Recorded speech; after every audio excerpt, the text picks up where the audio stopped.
बोललं की लगे मॅनेज झाला, जरा आवाज कमी झाला की जरा आवाज कमी होऊ लागला मॅनेज झाला.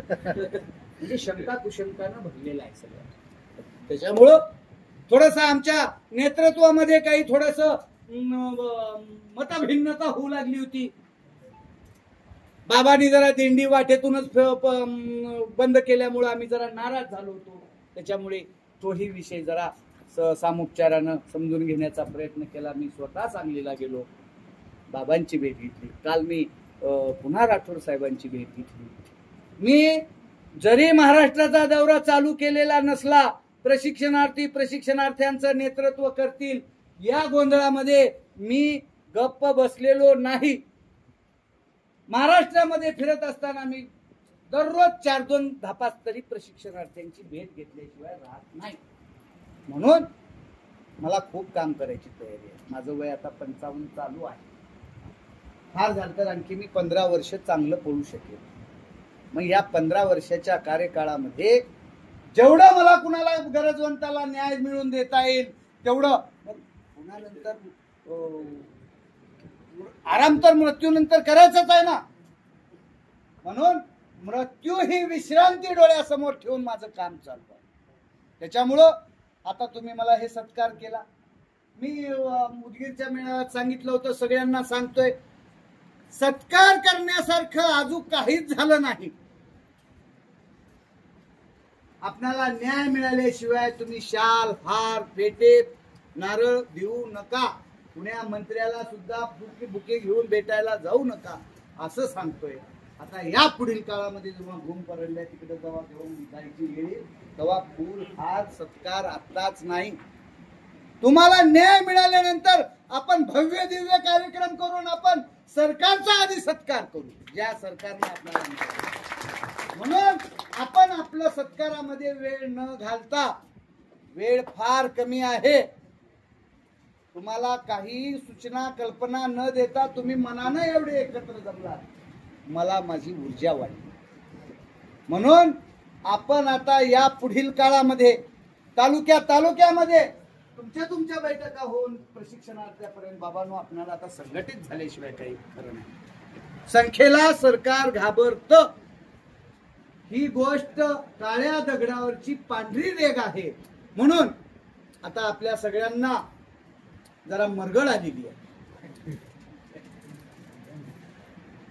कारण आता बराच वेळ आता भुकेची वेळ झालेली आहे. 9 वाजता आलेत ना सकाळी 9 पासून आलेले आहात तुम्ही. 11ला, मला तर 11ला सांगितलं, पण ते आपल्या रेश्मा मॅडम कुठे गेल्या? तुळजाभवानी मातेचं दर्शन घेऊ म्हणले आधी.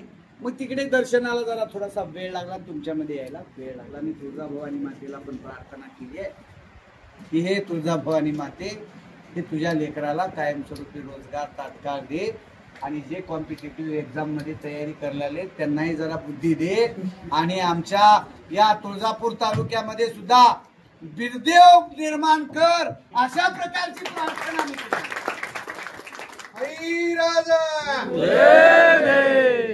त्याच्यामुळं आपल्यात सुद्धा बिरदेव आहे, ह्याच्यात सुद्धा बिरदेव आहे बरं का. असं काही कमी आपण स्वतःला कमी समजायचं कारण नाही. या माझ्या माता भगिनीमध्ये पण झाशीच्या राण्या आहेत. त्याच्यामुळं आपण कुठे कमी नाही, आपण प्रयत्न करायचे. इकडला प्रयत्न करत करत तुमच्या स्पर्धा परीक्षेची तयारी पण चालू ठेवा, आणि स्पर्धा परीक्षेमधून ते उच्च दर्जाचं पद आहे.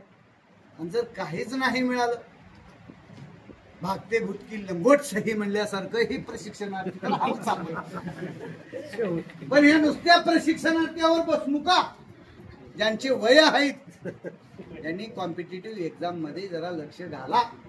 आणि जे 35च्या जवळपास 30च्या पुढे सरकले, आता काही होत नाही वाटलं, त्यांना आपण कायमस्वरूपी रोजगार दिल्याशिवाय मी मरणार नाही.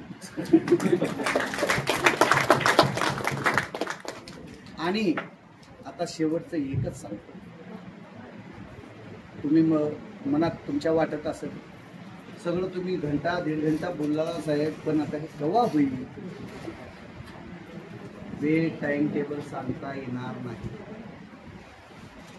प्रसंग जर आपला लांबलाच तर आपल्याला 2029 पर्यंत सुद्धा लढावं लागेल. आहे का तुमची तयारी? 2029 पर्यंत जर तुम्ही टिकलो बहादर हो, सरकारच्या गळ्यातली हड्डी तुम्ही बनचाल. त्यांना गिळता बी येणार नाही, पाणी पिता येणार नाही तुम्हाला जर न्याय दिल्याशिवाय. कारण पुन्हा सरकारमध्ये जर यायचं असेल तर त्यांना तुमचा GR काढावंच लागल, तोपर्यंत लढावं लागल. आणि जर संघटित ताकद जर अलीकडेच मोठी झाली तर पहिल्या झटक्यात सुद्धा आपल्याला न्याय मिळू शकेल. आणि जर असं जर